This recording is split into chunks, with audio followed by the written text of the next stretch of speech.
HSC Comilla board 2017 সালের একটি প্রশ্ন নিয়ে আসলাম। সেটা হচ্ছে 5 নং প্রশ্ন, রাইট ফর্ম অফ ভার্ব। লক্ষ্য করো, দেওয়া আছে English be the most widely used international language. এখানে বি ব্যবহার করার কথা বলা হয়েছে।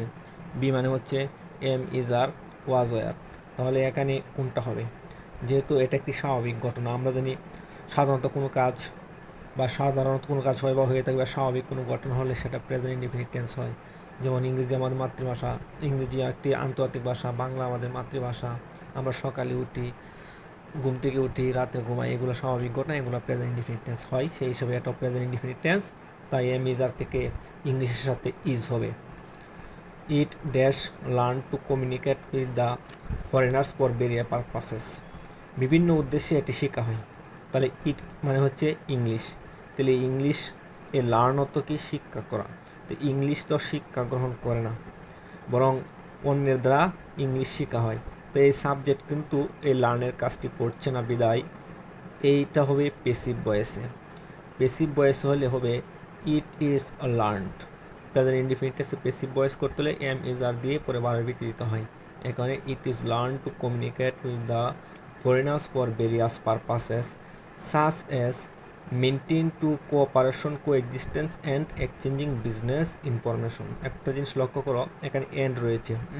কোথাও যদি এন্ড থাকে তাহলে একটা জিনিস খেয়াল করবা, এন্ডের পূর্বে এবং পরে একই টেন্স হবে, বা এন্ডের পূর্বে যেই ভার্বের যে ফর্ম থাকবে এন্ডের পরেও ভার্বের সেই ফর্মে থাকবে। দেখো এন্ডের পরে রয়েছে এক্সচেঞ্জিং, তাই এখানে হবে maintaining.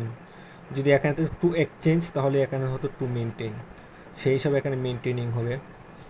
There are also certain jobs which require a good functional knowledge of English. দেখো কোথাও যদি হুইচ থাকে এবং পরে যদি ভার্ব থাকে, তাহলে হুইচের পূর্বে যে নাউন বা প্রনাউনটা থাকবে সেই অনুসারে এই ভার্বটা হবে। যেহেতু এটা একটা জবস, তাহলে এখানে রিকোয়ার হবে, আর যদি জব থাকতো তাহলে এখানে রিকোয়ার্স হতো। তাহলে একটা উত্তর হবে require a good functional jobs of English. The jobs of a pilot, A postman, A telephone operator, A tour guide, A mechanic, A receptionist of N international hotel, and executive of A multinational farm, etcetera. এখানে দেখো verb ব্যবহার করার কথা বলা হয়েছে। ভার্বের পূর্বে একাধিক নাউন বা প্রনাউন থাকলে ভার্বটা প্লুরাল হয়ে যায়। ভার্ব প্লুরাল মানে হচ্ছে এম, ইজ, আর থেকে এখানে আর হবে, ওয়াজ, ওয়ার থেকে ওয়ার। যদি হ্যাভ, হ্যাজ ব্যবহার করার প্রয়োজন হতো তাহলে হ্যাভ হইতো, তাহলে এখানে সেই হিসেবে কী হবে? আর হবে। যেমন আমরা রহিম অ্যান্ড করিম ইজ না দিয়ে কী দিই? আর দিই, কারণ হচ্ছে ভার্বের পূর্বে একাধিক নাউন রয়েছে। সেই হিসাবে এখানে কী হবে? Are a few of them besides a student wish to go for higher studies must learn English. এখানে একটা বিষয় খেয়াল করো, সাবজেক্ট হচ্ছে এ স্টুডেন্ট, এখানে উইশ মানে প্রত্যাশা করা একটি ভার্ব, আবার এখানে কিন্তু লার্ন আরেকটি ভার্ব ব্যবহার করা হয়েছে। একটা জিনিস খেয়াল করা সবসময়, একটি সাবজেক্টের আন্ডারে একটি মাত্র ফাইনিট ভার্ব হয়, বাকিগুলো সবসময় কী হবে? নন ফাইনিট হবে। তাহলে নন ফাইনিট কোনগুলো এবং ফাইনিট কোনগুলো?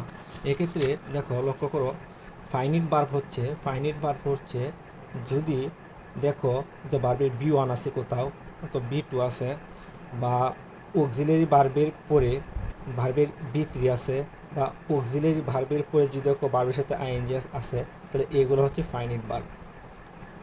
আর নন ফাইনিট কোনগুলো? নন ফাইনিট হচ্ছে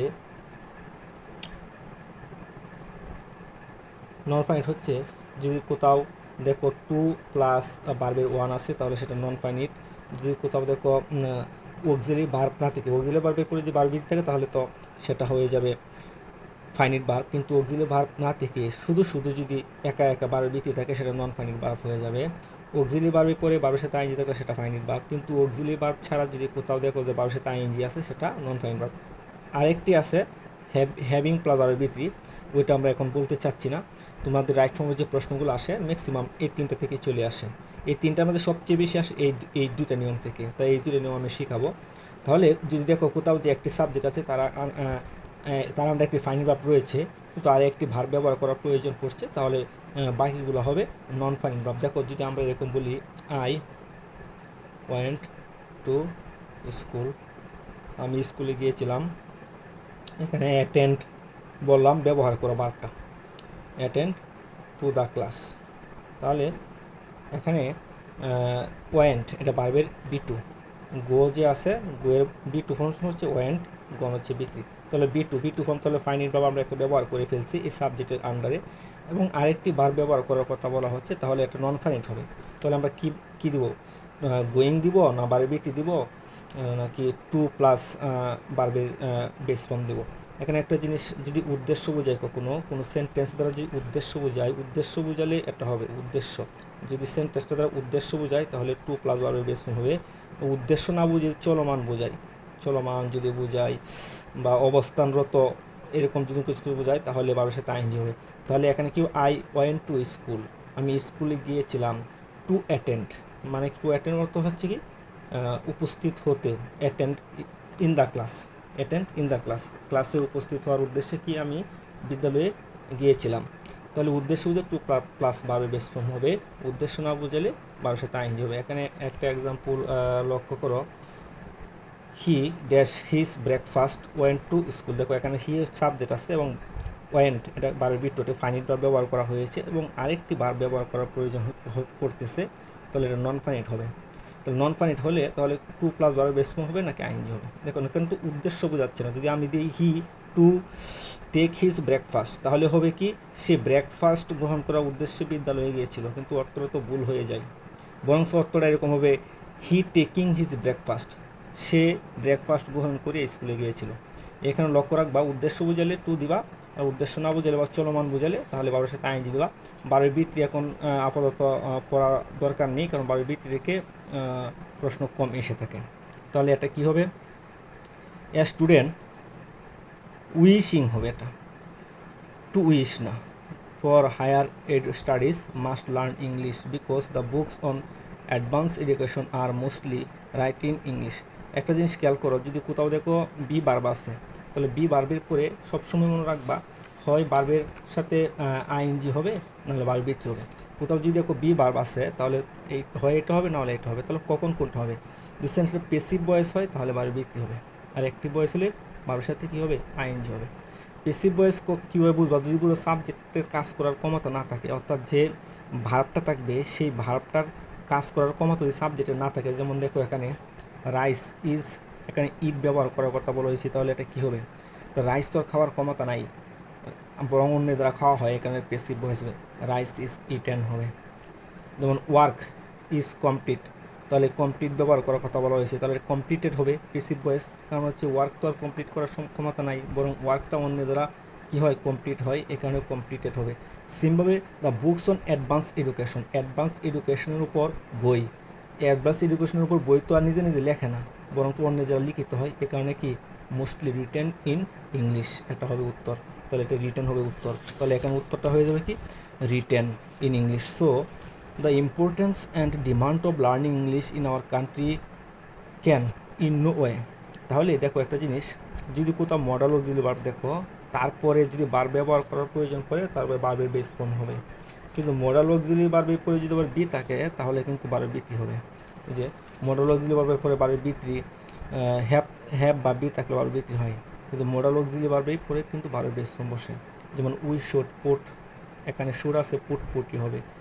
দেয়া টিচার শুডের পরে বি আছে, তার রেসপেক্টটা কী হবে রেসপেক্টেড হবে, সেই হিসাবে এখানে কী হবে can no way be ignored rather we should put, তাহলে শুড আছে শুডের পরে কী হবে পুটই হয়ে যাবে হাই ইম্পর্টেন্স। একটা জিনিস খেয়াল করবা, এখানে প্রিপোজিশন রয়েছে, যদি প্রিপোজিশন কখনো কোথাও থাকে তাহলে প্রিপোজিশনের পরে যদি ভার্ব ব্যবহার করার প্রয়োজন হয়ে থাকে তাহলে তার সাথে আইএনজি হবে, তাহলে অন আছে তাহলে লার্নিং হয়ে যাবে। এটা কিছু একটা ব্যতিক্রম আছে এই, তবে সকল প্রিপোজিশনের পরে কিন্তু ভার্বের সাথে আইএনজি হয় না। যদি কোথাও টু থাকে তাহলে টু এর পরে ভার্বের বেস ফর্ম বসে, আবার সকল টু এর পরে কিন্তু ভার্বের বেস ফর্ম বসে না, কিছু কিছু টু আছে তারপরে কিন্তু আইএনজি বসে যায়, যেমন with a view to, look forward two, আরও কিছু আছে। এগুলোর থেকে এই দুইটাই সবচেয়ে বেশি ইম্পর্টেন্ট, তাই এই দুইটা দিয়ে দিলাম। যে কোথাও যদি দেখো যে প্রিপোজিশন আছে তারপরে কী হবে আবার সাথে আইএনজি হবে, কিন্তু টু এর পরে ভার্বের বেস ফর্ম হয়। আবার টু এর মধ্যে ব্যতিক্রম আছে কিছু, তার মধ্যে উল্লেখযোগ্য হচ্ছে with a view to, look forward to. তাহলে কী হবে we should put high importance on learning English, তাই এটা উত্তর হবে কি ইংলিশ। প্রিয় শিক্ষার্থীবৃন্দ, যদি ভিডিওটি ভালো লেগে থাকে তাহলে অবশ্যই শেয়ার করে অন্যকে দেখার সুযোগ করে দিবা। দোয়া রইল। আমার জন্য দোয়া করবে যেন আগামীতে এরকম আরও ভালো ভালো ভিডিও নিয়ে উপস্থিত হতে পারি।